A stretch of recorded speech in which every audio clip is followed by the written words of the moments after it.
I'm very grateful to all of you for being here today. I know there's a lot of competition. There's competition in Pondi from something at Saka, and there's a lot of competition here in Auroville with important meetings that are going on. But we announced this event first. We have announced it way back in April, and I'm very glad that some of you are here. Many familiar faces. It's so nice to see the familiar faces, and it's nice to see some new faces also. So with joy, I welcome you all to this fourth Dr. M.V. Nadkarni Memorial Lecture. It's a great honor for me to be asked and allowed to be in the speaker's seat instead of the hostess. My team here have done a wonderful job of all the preparations. I told them this time, I'm just the speaker, you have to take care of all the details. And so far as I can see, it's been done very, very nicely. And it's a joy for all of us here at Savitri Bhavan to participate in this annual tribute to Dr. Nadkarni. Savitri Bhavan has been blessed by the divine grace with three very special patrons. The first to grasp the significance of this project was our beloved elder brother, Dr. Nirod Baran, who inspired us all when he laid the foundation stone of Savitri Bhavan on November 24th, 1995, and invoked the presence and blessings of Sri Aurobindo and the Mother for this place and its mission, which at that time he envisioned more clearly than any of us. He had a very clear vision of the mission of Savitri Bhavan, and we have had to gradually grasp that, And I believe that it was in the following year, probably 1996, that Dr. Nadkarni came here for the first time and sat with us one Sunday morning under the teak trees. At that time there was no building, not even the Keat hut we had later on. And that day he shared with us his love of Sri Aurobindo's Savitri and the fascination which motivated him to share his explorations of it with whoever would listen to him, wherever he happened to be. By then he'd already initiated his series of regular darshan study camps at the beach office in Pondicherry. And from 1997 onwards, he started coming here personally at first, after the close of those study camps, to share the content of the study camps with us here. And gradually more and more of his students, some of you must have been amongst them, would come along and share those sessions. So it was in August 1999 that he gave the first official summary session here in the garden. The first building had just come up and just been opened, and we all sat out here in the garden. That became a regular event which continued twice a year up to March 2007, when he addressed us all here for the last time.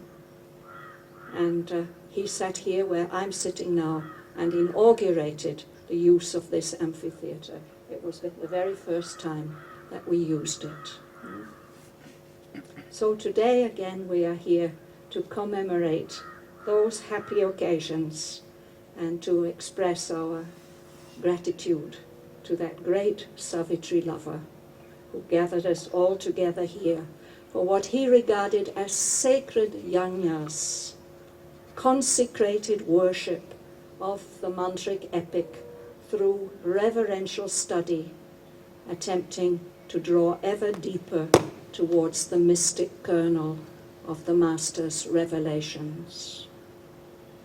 It's in grateful memory and celebration of all that he brought to us that I offer this sharing this afternoon. And the third patron, of course, was Huta, who in 2001 handed over to our care all the meditations on Savitri paintings which she'd created under the mother's guidance from 1961 to 66, along with a lot of related materials. So her goodwill and support until her passing in November 2011 has formed a substantial base for the development of Savitri Bhavan. This talk may be a little longer than the other ones.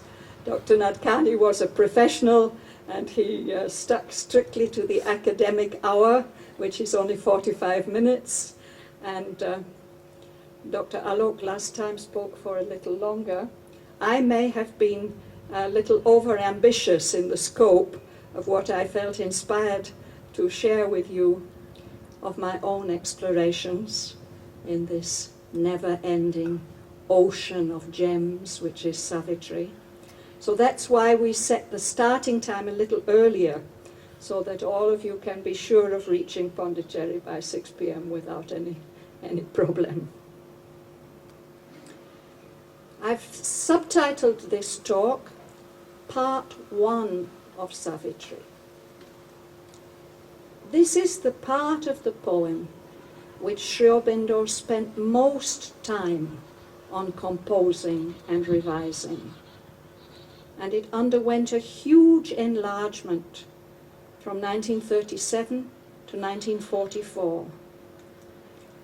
During that time, the theme of Asvapati's yoga and the worlds and planes through which he traveled expanded from 471 lines in the version as it stood in January 1937 to over 10,000 lines in the final version. I shall not be discussing Cantos 1 and 2 of Book 1, the Book of Beginnings. Those two cantos form the glorious overture to Sri Aurobindo's symphonic epic. And Canto 4, The Secret Knowledge, will be mentioned only in passing. I shall try to stick to the main theme, the traveler and the worlds he passes through and conquers. And I'd like to close with a final glance at the significance of this part of the poem for us, its readers.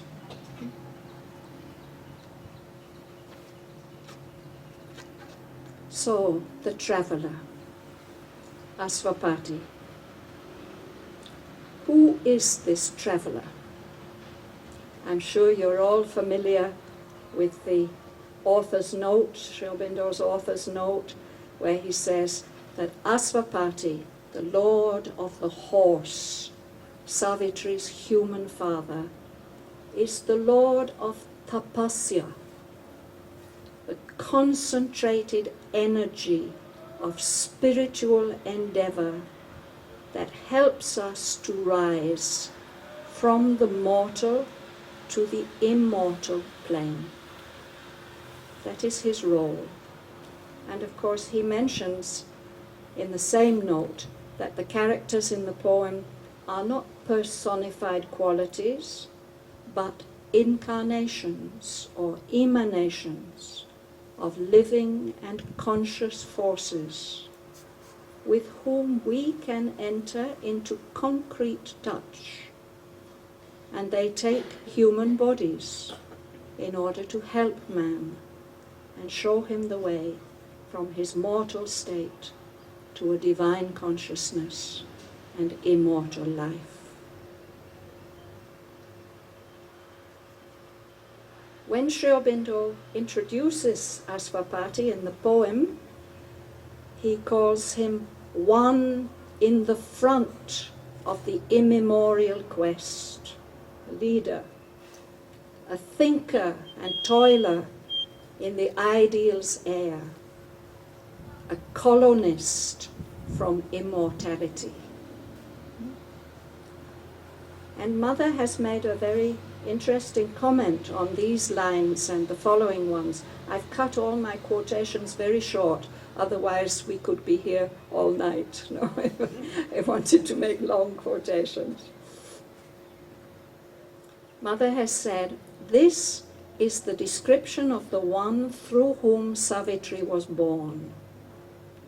Sri Aurobindo says it's through the intermediary of somebody who did not belong to the earth, but came from higher and freer regions. This is the description of one of those who are not purely human, but whose origin is far higher, far greater, and whose existence is much longer than the existence of the earth. When these come upon earth, it is to help the whole of humanity to rise towards the highest consciousness. His name means the Lord of the Horse, and in the Vedic imagery, the horse is a symbol of energy, usually vital energy. So all of us have horses, but usually we are not in full control of them. But Asvapati is the Lord, the master of his energies, and he can direct them to the fulfillment of his aims and aspirations. In a talk with some disciples, Sri Aurobindo is reported to have said, "Asvapati, the father of Savitri, is the Lord of energy. The birth of Savitri is a boon of the Supreme Goddess given to Asvapati. Asvapati is the yogi who seeks the means to deliver the world out of ignorance." Is he Sri Aurobindo? It has become almost a commonplace of Savitri commentary to say that the account of Asvapati's yoga, as shown in part 1 of the poem, can be seen as Sri Aurobindo's spiritual autobiography. And just as devotees and Savitri lovers identify the figure of Savitri with the mother, Sri Aurobindo is identified with King Asvapati. For what greater embodiment of that concentrated energy and that yogic aspiration to deliver the world has there ever been than the Master himself? Nevertheless, I think that we need to be careful to avoid making this identification too literal. Once when I wrote, Asvapati can be seen as Sri Aurobindo himself, my beloved teacher Amal Kiran corrected me by adding the words "an aspect of" before Sri Aurobindo's name.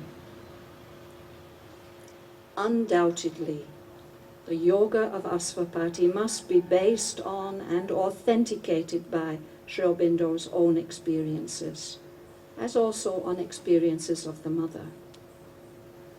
And we shouldn't forget that the whole poem, and not the description of a particular character only, is an expression of Sri Aurobindo's vision and his experience. Whatever is contained in this supreme revelation, this supreme achievement of spiritual poetry, is the product of Sri Aurobindo's consciousness and experience, based not on imagination, but his own direct lived experiences. However, so far as we can tell from what Sri Aurobindo's revealed about the course of his own sadhana, it didn't follow exactly the orderly scheme that he has shown for his Asvapati. And when he was asked directly about this, Sri Aurobindo has stated explicitly, this incarnation of Savitri is supposed to have taken place in far past times, when the whole thing had to be opened so as to hew the ways of immortality. The circumstances of this life have nothing to do with it, he said. Somebody was trying to make a too literal identification. So having said that, let's move on to the stages of his quest.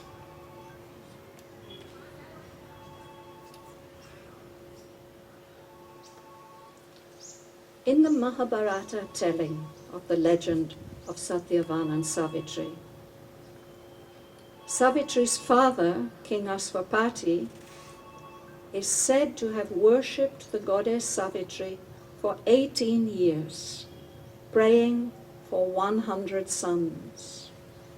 And at the end of that time, the goddess blesses him and tells him that Brahma, the creator, has granted him the boon of a single daughter who will fulfill all his wishes. So in Sri Aurobindo's Savitri, can we find any parallel to this 18 years younger mentioned in the legend? Possibly we can interpret these years as marking steps in Asvapati's quest and in his realizations. So now I turn our attention to these stages. In a letter to Amal Kiran, Sri Aurobindo has said that in his poem, Asvapati's yoga falls into 3 parts or stages. First, he is achieving his own spiritual self-fulfillment as the individual. And this is described as the yoga of the king. So there are 2 cantos with this title in Book 1. Next, he makes the ascent as a typical representative of the race, to win the possibility of discovery and possession of all the planes of consciousness. And this is described in the 2nd book. This is the journey through the worlds. But this too is as yet only an individual victory. Finally, he aspires no longer for himself, but for all, for a universal realization and new creation. That is described in the Book of the Divine Mother. So the first stage, Asvapati's individual self-fulfillment, is described in the 2 cantos entitled The Yoga of the King, cantos 3 and 5 of Book 1. And the first one deals with the yoga of the soul's release. In it, Asvapati is shown as having already reached a very high level of soul development. And at this point, his further fulfillment is aided by higher powers until a seer was born, a rishi, a shining guest of time.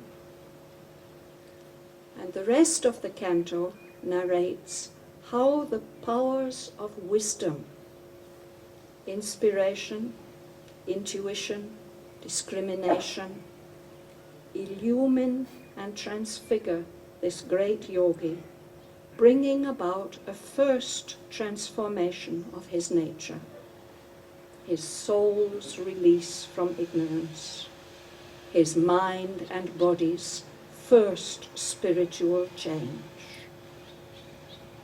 And as a result, he became able to draw the energies that transmute and age. He made great dreams, a mold for coming things, and cast his deeds like bronze to front the years. His walk through time outstripped the human stride. Lonely his days, and splendid like the sun's. So when we read these magnificent lines at the close of Canto 3, we can't help feeling that they describe Sri Aurobindo himself. And this statue that we have at the front, I feel that this would be a wonderful caption for that statue, this image of Sri Aurobindo, lonely his days and splendid like the sun. But Asvapati has much further to go. As a result of this first realization, he gains the secret knowledge which is revealed in Canto 4 of Book 1. And at the beginning of Canto 5, we are told this knowledge, this secret knowledge, first he had of time-born men. So this puts it very, very far back in the past. And Sri Aurobindo summarizes the essence of this secret knowledge in the first section of Canto 5. And as a result of that knowledge, we are told of Asvapati, a will, a hope immense now seized his heart. And to discern the superhuman's form, he raised his eyes to unseen spiritual heights, aspiring to bring down a greater world.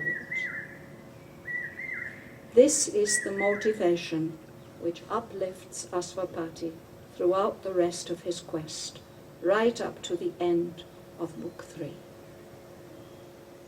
He gathers all his energies and all his being into a single upward movement of aspiration, one pointed to the immaculate delight, questing for God as for a splendid prey. He mounted, burning like a cone of fire. He just takes off like a rocket, aiming for the higher levels. And in response to this intense aspiration comes about a tremendous transforming descent, which brings about in his nature a new and bornless change, a new transformation of his whole being, a second step. And as a result of this second transformation, Asvapati gains a new knowledge and a new power. He gains mastery over that enigmatic secret nature that both Mother and Sri Aurobindo have referred to as the mother of dreams. She is the threshold guardian of the subtle worlds. And with her surrender to him, her granting to him of all her powers, Asvapati for the first time glimpses the hierarchy of worlds. And I consider this a very, very helpful and significant passage. I like to read this to you. What he sees is ascending and descending twixt life's poles, the serried kingdoms of the graded law. It's got steps, plunged from the everlasting into time, then glad of a glory of multitudinous mind, and rich with life's adventure and delight, and packed with the beauty of matters, shapes and hues, climbed back from time into undying self, up a golden ladder carrying the soul, tying with diamond threads the spirit's extremes. It's a double series of worlds, the worlds of involution, where all the divine powers plunge to progressively more and more unconscious levels, finally founding matter. And then parallel to that, there's a series of ascending worlds which support and reflect all the possible evolutionary stages.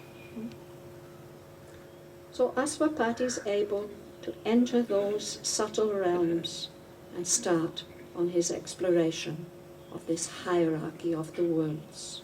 And he visits both the kind of worlds, the evolutionary worlds and the involutionary worlds.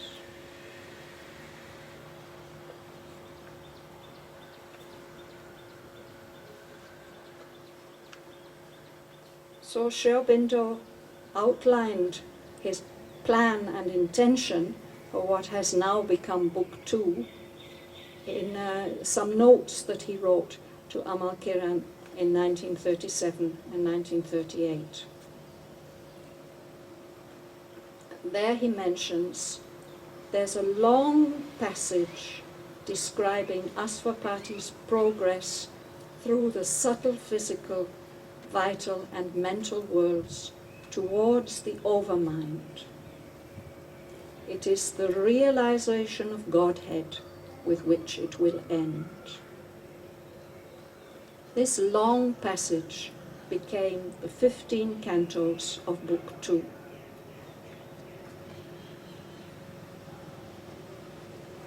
I will try to give a very brief summary of those stages, but before we start to follow these stages, I think we should ask and answer the question, where and what are these worlds? I found, as if by grace, or certainly by grace, an answer when I was looking for something quite different in Sri Aurobindo's book, The Secret of the Veda. There's an essay called The Doctrine of the Mystics. And there he asks precisely this question, where are these worlds? And he says, they are here. Man draws from the life world his vital being, from the mind world his mentality. He is ever in secret communication with them. He can consciously enter into them, be born into them if he will, even into the solar worlds of the truth he can rise, enter the portals of the superconscient, cross the threshold of the supreme. The divine doors shall swing open to his increasing soul. And he continues, the human ascension is possible because every being really holds in himself all that his outward vision perceives as if external to him.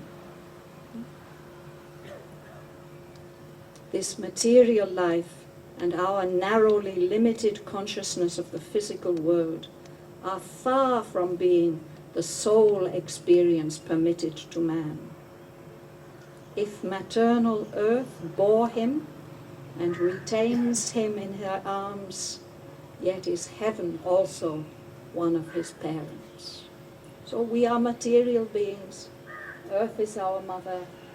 We have to help in her fulfillment, but we can only do so because heaven is one of our parents and our soul has all the infinite capacities of the highest.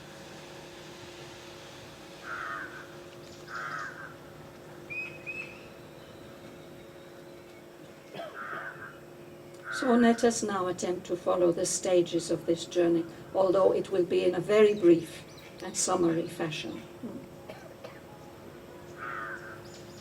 So the first canto of Book 2 is called The World Stair, and there Asvapati has another vision of this hierarchy as of a mountain with many, many levels.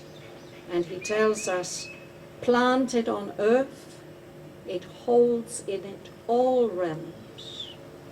This is the single stair to being's goal. There's one series of steps.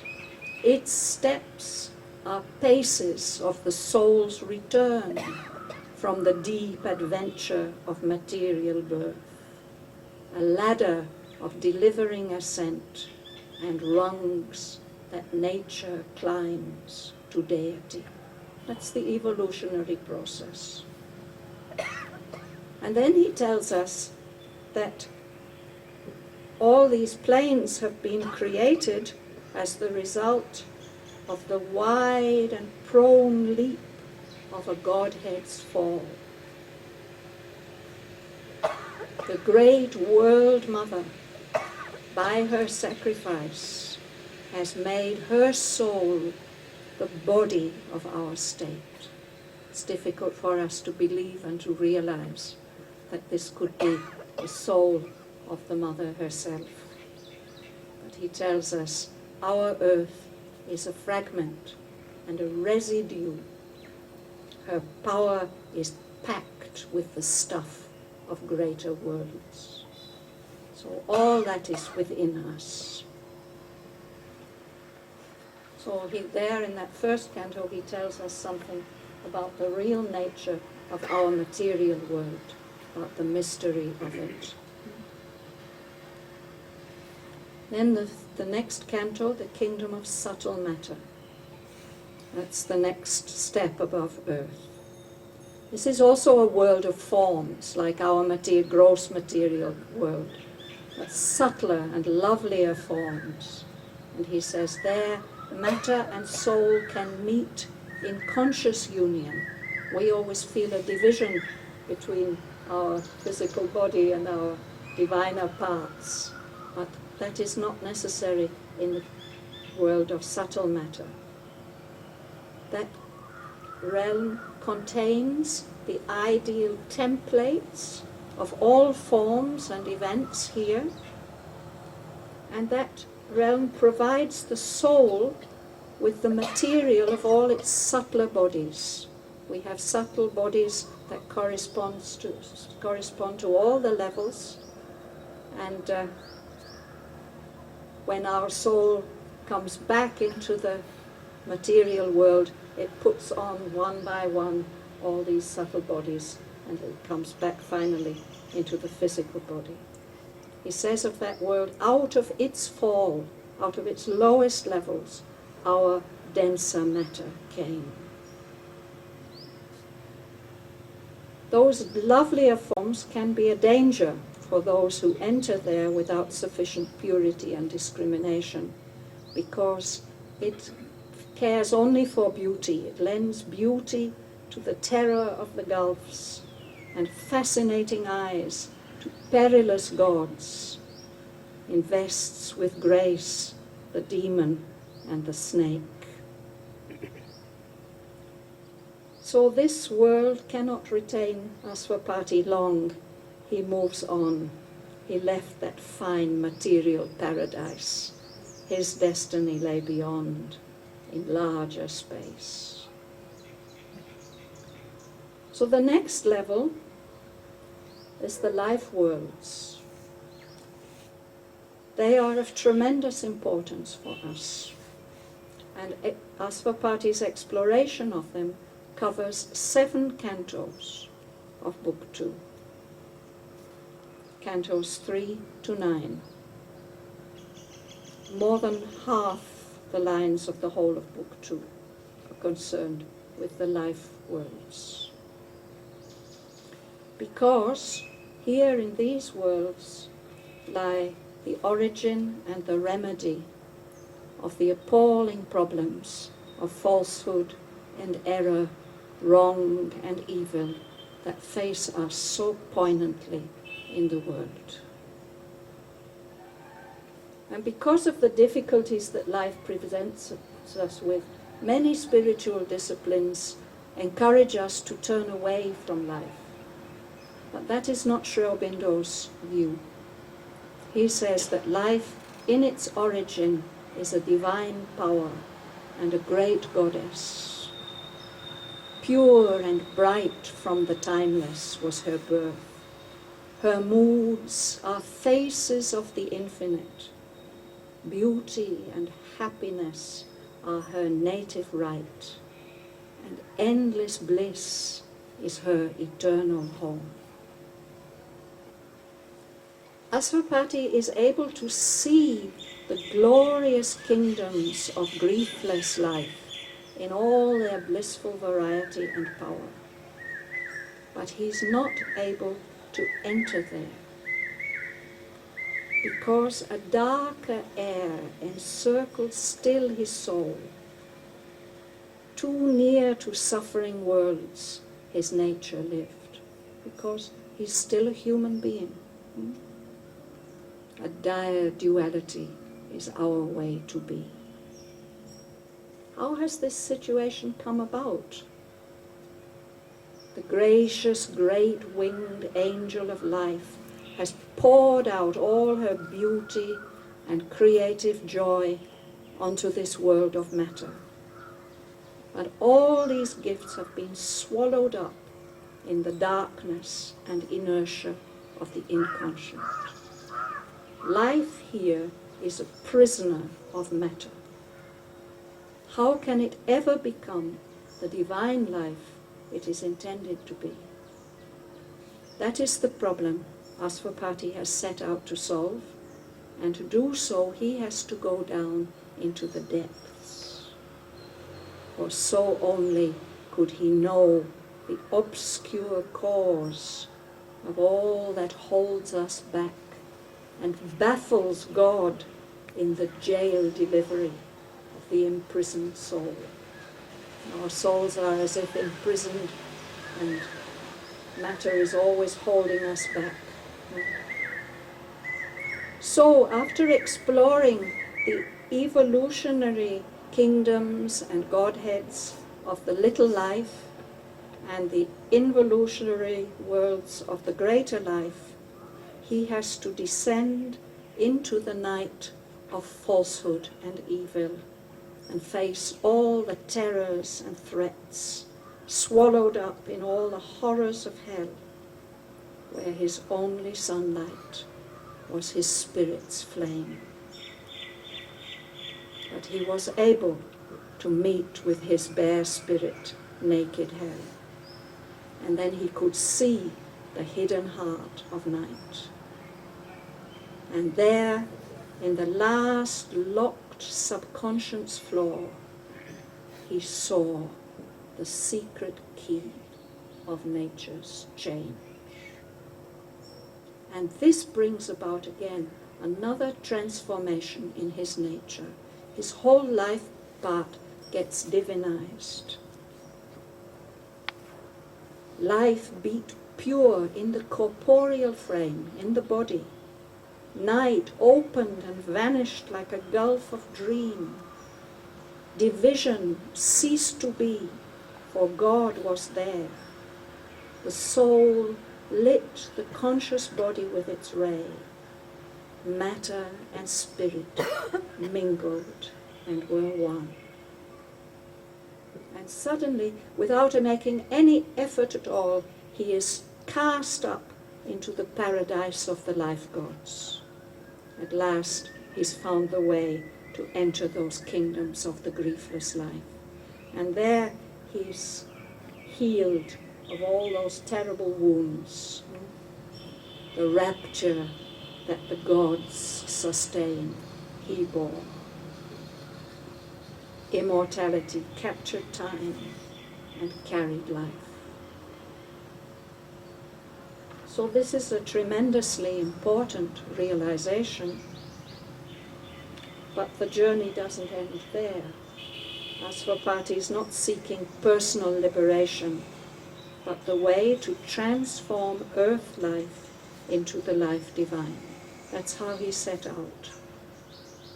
So the life being has been divinized, and now he moves on to the conquest of the mind worlds. This part of the exploration extends over the next 4 cantos. Cantos 10 to 13. First he gains an overview of the whole range of the mind worlds. But first he must explore the evolutionary kingdoms of Godhead and Godheads of the little mind, where the golden child began to think and see. And there we can very well recognize this dwarf three-bodied trinity, which is our little mind. The physical mind, forever stooping to hammer fact and form, conservative, tamasic. The rajasic mind of desire, he says, the hunchback rider of the red wild ass. And strongest and wisest of the three, reason, armed with her lens and measuring rod and probe, trying to understand the earth and the stars, the objective universe around her. And above this trinity, which makes up the levels of our little mind, just briefly he refers to two higher levels, two sun-gazed diamond spirits, witnessing all that is. A huge, high-winged life thought, a power to uplift the laggard world. It's those highest aspirations of life. They help the world to make progress. And beyond that, a pure thought mind, luminous in a remote and empty air. The highest level of our mind, which can make some approach towards the truth. Here Asvapati reaches the limits of the laboring power, that is, the limits of mind laboring in the evolutionary manifestation under the domination of matter. And beyond lie the unfettered realms of the greater mind, mind acting freely on its own plane, free of the downward drag of earth. And there Sri Aurobindo doesn't show us the whole scope of this greater mind, but he shows us three levels that are very important to us. Three levels of first the archmasons, and then the architects and engineers and mathematicians, and then the sovereign kings of thought. And I think these beings, three levels of beings, these are what Mother has called the formateurs. These are delegates of the divine mind which have shaped the material universe that we live in. They created all the lower planes, but including this material universe. And the third and highest rank, they are trying to trap and contain and limit truth in order to create these forms of the universe. But Sri Aurobindo tells us that truth is wider, greater than her forms.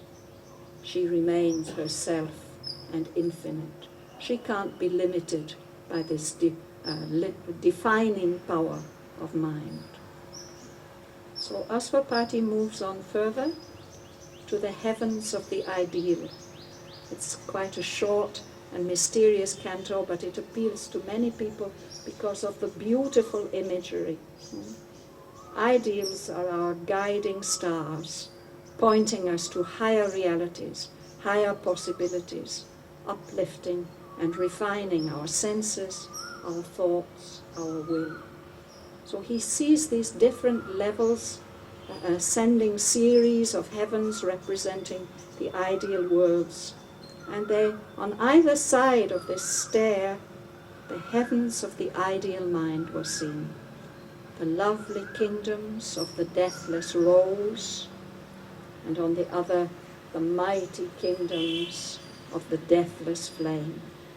Two kinds of ideal which have been influential in heightening our human lives. The ideal of delight in beauty, which draws our soul to discover and adore the all-wonderful in or behind all forms and experiences. And the ideal of the power of the dedicated will, which inspires us to make effort and sacrifice to gain higher knowledge and a higher kind of life. So Asvapati is able to move freely through these heavenly kingdoms and accepts their gifts, but he doesn't remain in any of them because they're all limited Each of them is ruled by a single master idea and ideal.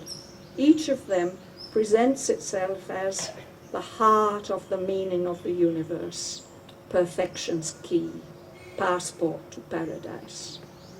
They may help us, but beyond them there are realms where these two great types of ideal meet and join.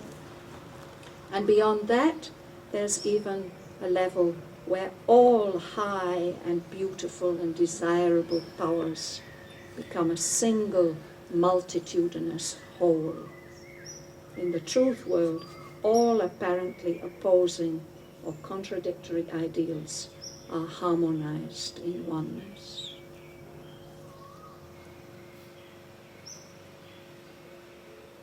At last, we're told, there paused the climbing hierarchy of worlds. It's as if he's come to a place where it's difficult to go further. He's reached the self of mind. I can say the essence, the Purusha of mind, the witness Lord of nature's myriad acts. And it's also the thinker's secret base. When he reaches this plane, Asvapati feels at first a tremendous release. There he could stay, the self, the silence, one. His soul had peace. It knew the cosmic whole.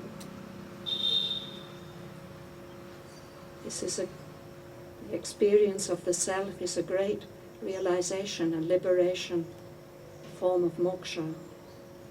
But then he's led to another perception. A luminous finger fell on all things seen or touched or heard or felt, and showed his mind that nothing could be known.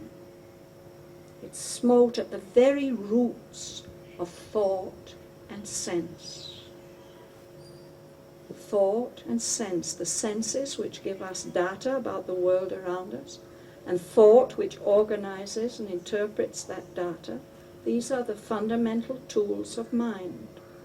But he's shown that both the data and the interpretation are unreliable, even illusory. Mind cannot show us the world as it really is. What it saw was real, but its sight untrue. That must be reached, from which all knowledge comes.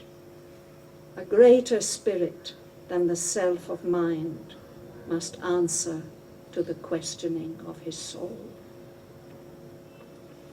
So though it is liberating, this plane or this world doesn't contain the great transforming power that Asvapati is looking for in order to be able to free our world from the grip of ignorance. So in that state it seemed that to be was a prison and extinction the escape. But Asvapati remains steadfast in his aspiration and his intention, and in response to his seeking, he's shown another kind of escape. Not extinction, but a secret entrance into the world of soul, the psychic world, the seat of the mother as the soul of the world. He sees the world where our souls rest between birth and death, absorbing the experiences of their last birth and preparing the form of the next one.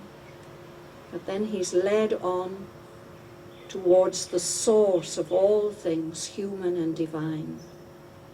And there he sees the deathless two-in-one, a single being in two bodies clasped, whose trance of bliss sustained the mobile world.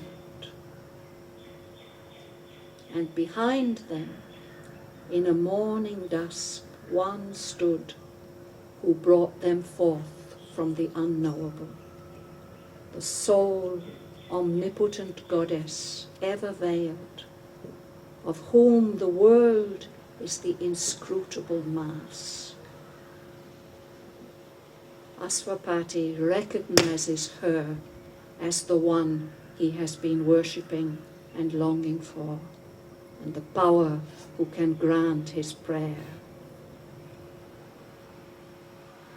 He cast from the rent stillness of his soul a cry of adoration and desire, and the surrender of his boundless mind, and the self-giving of his silent heart.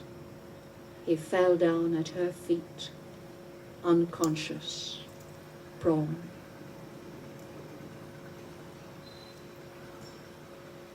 Through this tremendous experience, Asvapati is enabled to enter the kingdoms of the greater knowledge, which I think we can interpret as the realms of the overmind gnosis. Gnosis means knowledge. No? In a note of 1918, Sri Aurobindo wrote to Amal, there's a long passage describing Asvapati's progress through the subtle physical, vital and mental worlds towards the overmind. So we have traced this progress, and now we've reached the last canto of Book 2. In another note of 1938, Sri Aurobindo noted, it is the realization of Godhead with which it will end. I don't dare to say anything more about Canto 15 of Book 2, except to point out its closing lines. He scanned the secrets of the overmind. He bore the rapture of the oversoul. His actions framed the movements of the gods. His will took up the reins of cosmic force. So he's no longer only controlling the physical, vital, and mental energies of his own being to make this tremendous ascent.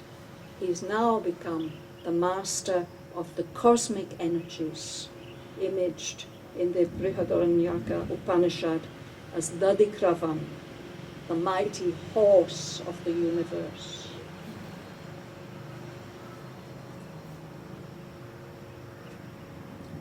So we've come to the end of Book 2. There's still Book 3. In one of Sri Aurobindo's notes about the 1936 to 37 version, he's mentioned about the material which was to become Book 3. First, this realization of Godhead, which will end Book 2, and after that, the unknowable Brahman, then the Purushottama, and finally, the Mother.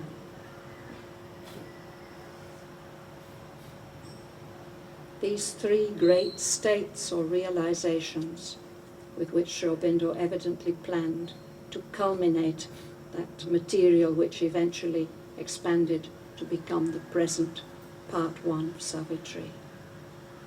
So the first canto of Book 3 is called The Pursuit of the Unknowable. And the second is called The Adoration of the Divine Mother.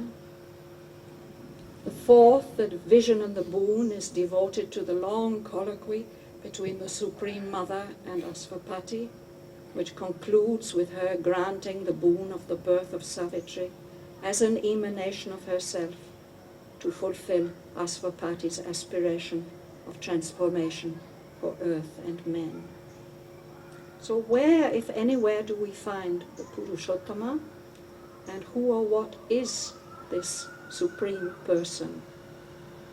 We've already reached 5 o'clock, and so I'm just going to give you my conclusion about this. I turned to Sri Aurobindo's letters on yoga, and there he seems to be using this term Purushottama as an equivalent of the transcendent mother, the Adya Shakti, the supramental Shakti, mother of all the worlds. So this is the mother who reveals herself to Asvapati as the soul of the world first, and enables him to enter the overmind kingdoms of the greater knowledge. This is the one whose presence he's longing for in Book 3, and who's revealed to him in the adoration of the Divine Mother. But Sri Aurobindo says, I don't know that there's anything like a Purushottama consciousness which the human being can attain or realize for himself. The Purushottama consciousness is the consciousness of the Supreme Being, and man, by loss of ego and realization of his true essence, can live in it. And I think this is shown in the third canto, the beginning of the third canto, the vision and the house of the spirit and the new creation. The Adya Shakti has revealed herself to him. He knows that here is the ultimate solution he's been looking for. But how is he to attain her grace, the grace of the transcendent mother? He performs a tremendous last sacrifice of tapasya at the beginning of Canto 3. He tore desire up from its bleeding roots and offered to the gods the vacant place. And as a result, a last and mightiest transformation came. And there's a wonderful description of what that transformation meant for Asvapati.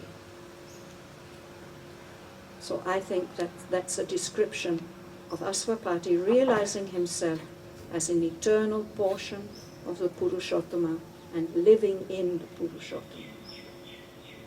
In this state, he can enter into the house of the Spirit and experience the new creation. It's in this state that at last he can meet the Transcendent Mother face to face, hear her speak, insist on his prayer, and win the boon of the birth of Savitri. His return to earth with her promise and assurance marks the close of part 1 of Savitri.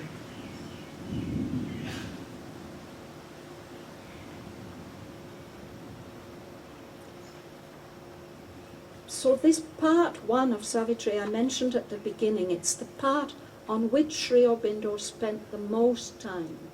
Parts 2 and 3 he seems to have composed from 1945 to 1950, more or less written from scratch. Some lines are there from very early versions, but by that time obviously he was in full mastery of his medium.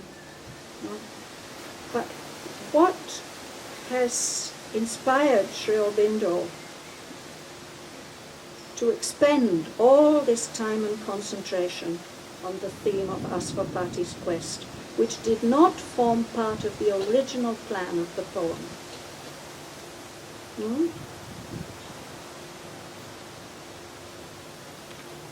In the darkest years of the Second World War, while the earth was passing through a huge crisis and convulsion, of which he and the mother alone grasped the full significance, Sri Aurobindo was noting down in these precise and powerful mantric lines all that we need to know to be able to fulfill our role and reach our highest destiny. To recall to us the forgotten knowledge coded in our depths of the nature and significance of the many layers of the evolutionary manifestation that our souls have accepted to inhabit, our place in it, our current role as human beings, and the key to how we can contribute to Sri Aurobindo's work. The Mother has told us that Sri Aurobindo's work is by serving the truth and enlightening mankind, to hasten the rule of the divine's love upon earth, thus bringing about a divine life here in the material universe for earth and man. All gratitude to Sri Aurobindo.